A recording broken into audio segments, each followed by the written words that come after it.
Innal insana, sesungguhnya manusia. Al-insan, kalau tafsir begini, kalau ngaji tafsir mah harus diperjelas satu-satu.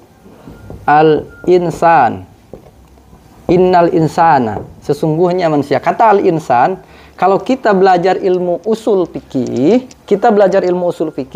al-insan ini disebut namanya kalimat am. Kenapa kalimat am? Sebab namanya isim mufrad al-mu'arrab bi alif wal lam. Isim mufrad yang dima'rifatkan dengan alif lam. Makanya insan itu disebut namanya kalam am. Kalam am. Maksudnya apa? Kalam am itu mempunyai makna seperti jamak, menyeluruh. Semua insan. Gitu, semua. Mau dia orang kafir, mau dia orang muslim, semua kecuali yang ketaklif nih. Kecuali apa? Kecuali yang bukan taklif. Kecuali bukan yang ketaklif. Seperti mana? Mukalaf, pokoknya intinya mukalaf. Semua mukalaf. Orang kafir, orang muslim mukalaf. Tapi kalau ghair mukalaf tidak termasuk. Siapa ghair mukalaf? Orang gila. Ya, enggak termasuk nih. Orang gila enggak. Anak kecil. Orang munafik masih kecil tapi orang kafir. Anaknya itu tidak termasuk kategori ini. Kalam am. Di dalam ilmu usul, kalam am itu tidak akan ada hukum sebelum ditaksis. Harus ada taksis namanya. Harus ada istilahnya pengecualian, pengeluaran, pengkhususan, taksis. Kalam am tidak akan ada hukum melainkan setelah ditaksis. Taksis itu nanti boleh satu, terbagi dua taksis. Taksis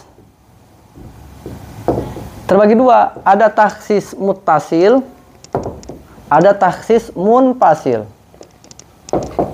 Ini panjang kalau ngaji tafsir begini. Ada taksis muttasil, ada taksis munfasil. Taksis muttasil itu taksisnya, pengecualiannya, pengkhususannya pada satu lafaz tersebut, seperti istisna. Seperti ini, innal insana lafi khusr illal ladzina amanu wa amilus solihati wa tawasaw bil haqqi wa tawasaw bis sabr. Nah, itu illa dan kalimat setelahnya taksis daripada insan. Paham tuh? Barulah ada hukum. Kalau munfasil beda lafaz, nanti panjang lagi penjelasannya. Kita mutasil aja, satu lafaz, innal insana, sesungguhnya seluruh manusia yang tertaklif, manusia yang ketaklif, manusia yang ditaklif, al-jinsa yakni jenis manusia, lafi khusrin, itu di dalam kerugian, fitijaratihi, di dalam aktivitas pekerjaannya itu insan, rugi dia. Tasisnya mana? Illal ladzina, kecuali orang-orang amanu yang berimannya lazina wa amilus solihati, wa amilu dan beramal ya lazina solihati akan amal soleh, falaisu maka bukanlah ya lazina fi khusran, itu di dalam kerugian. Wa tawasaw dan orang yang saling berwasiat, tawasaw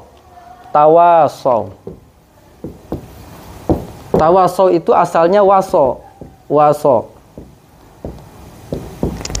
itu mempunyai makna apa? Mempunyai makna menyuruh berbuat baik. Waso, nyuruh berbuat baik. Itu waso asalnya. Makanya ada bahasa wasiat. Wasiat itu sebenarnya nyuruh perkara yang baik, wasiat. Jangan begini.